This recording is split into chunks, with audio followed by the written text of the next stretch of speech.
Tandy? You already know if I'm going to take it? Wouldn't be much of an oracle if I didn't. But if you already know, how can I make a choice? Because you didn't come here to make the choice. You've already made it. You're here to try to understand why you made it.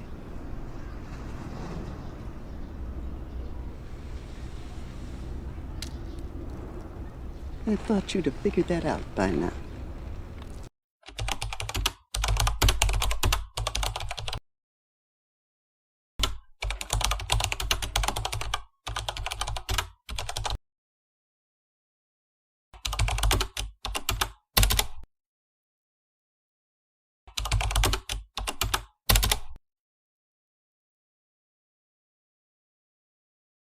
Jika kita melihat kehidupan sebagai sebuah permainan, maka pertanyaan pertama yang harus diajukan bukanlah, bagaimana aku bisa menang?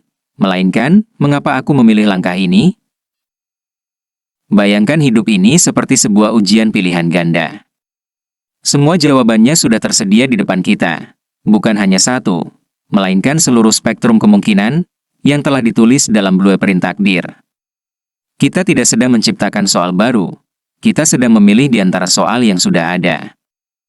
Nah, di titik inilah muncul pertanyaan yang sering diabaikan. Mengapa kamu memilih itu? Karena dalam permainan hidup, yang dinilai bukan hanya apa yang kita pilih, tapi mengapa kita memilihnya. Pertanyaan ini seperti pintu rahasia.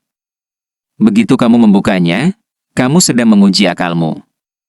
Dan di buku ini, aku sudah menuliskan tentang 5 konfigurasi akal, tahapan evolusi akal manusia. Dari semua tingkatannya, akal kedua, rasional empiris, adalah keistimewaan manusia yang tidak dimiliki makhluk bumi lainnya. Hewan merespons naluri, tumbuhan mengikuti pola alam, tetapi manusia diberi kapasitas untuk berhenti, bertanya, lalu memilih. Sayangnya, banyak manusia melangkah di jalan takdir seperti autopilot, tanpa bertanya, mengapa. Mereka mengulangi pilihan seperti kebiasaan, terjebak dalam pola lama, atau sekadar mengikuti arus. Padahal, saat kita memilih tanpa akal, kita sedang menghapus perbedaan antara kita dengan makhluk lain yang tak punya kesadaran reflektif. Jadi, game pertama dalam hidup bukan tentang menang atau kalah. Ini tentang kesadaran di balik setiap pilihan. Karena siapapun bisa memilih, tapi hanya mereka yang tahu mengapa ia memilih, yang sedang benar-benar bermain di level manusia. Banyak orang mengira tujuan hidup adalah menghindari kekalahan dan meraih kemenangan, seperti mengumpulkan uang, memperoleh status, atau mengamankan kenyamanan.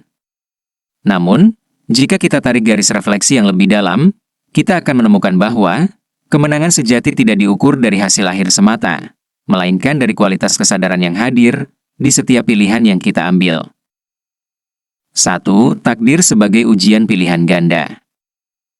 Dalam kosmologi intuitif, hidup diumpamakan seperti ujian sekolah dengan soal pilihan ganda. Semua opsi sudah tersedia. Ini adalah blueprint takdir yang membentang di depan kita. Kita boleh memilih A, B, C, atau D, dan setiap pilihan akan membuka cabang cerita yang berbeda. Namun, yang menentukan nilai kita bukanlah semata apa yang kita pilih, melainkan mengapa kita memilihnya. Orang yang hanya memilih tanpa memahami alasan di baliknya, sesungguhnya tidak sedang bermain di level manusia.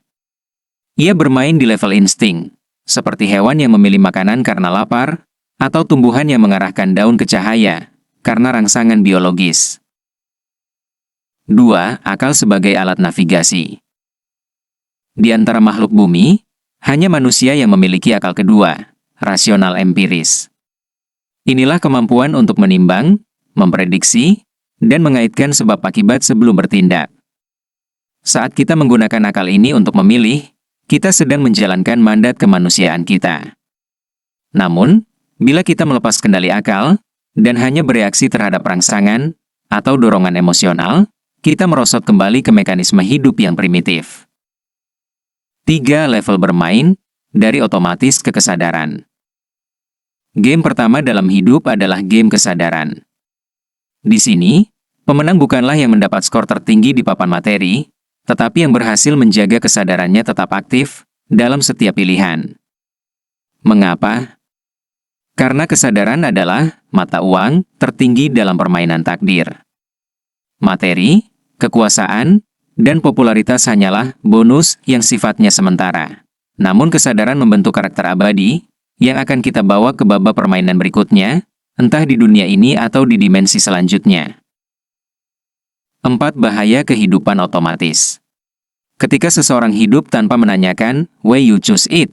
ia terjebak di mode otomatis, autopilot. Bahkan bila ia mencapai kekayaan, status, dan kenyamanan, ia rentan jatuh pada kebodohan eksistensial. Tidak tahu siapa dirinya, untuk apa ia hidup, dan kemana ia menuju. Dalam istilah orbit kesadaran, ia sedang berada di lintasan gravitasi materi yang kuat, namun semakin menjauh dari pusat gravitasi spiritualnya. Kesimpulan, bermain di level manusia. Jadi, game pertama dalam hidup bukanlah soal menang atau kalah, melainkan soal memastikan kita bermain di level manusia, yakni dengan memilih secara sadar, dan memahami alasan di balik setiap pilihan. Pada titik ini, hidup menjadi lebih dari sekadar perjalanan mencari hasil. Ia berubah menjadi perjalanan mengasah kesadaran. Tertarik lebih jauh?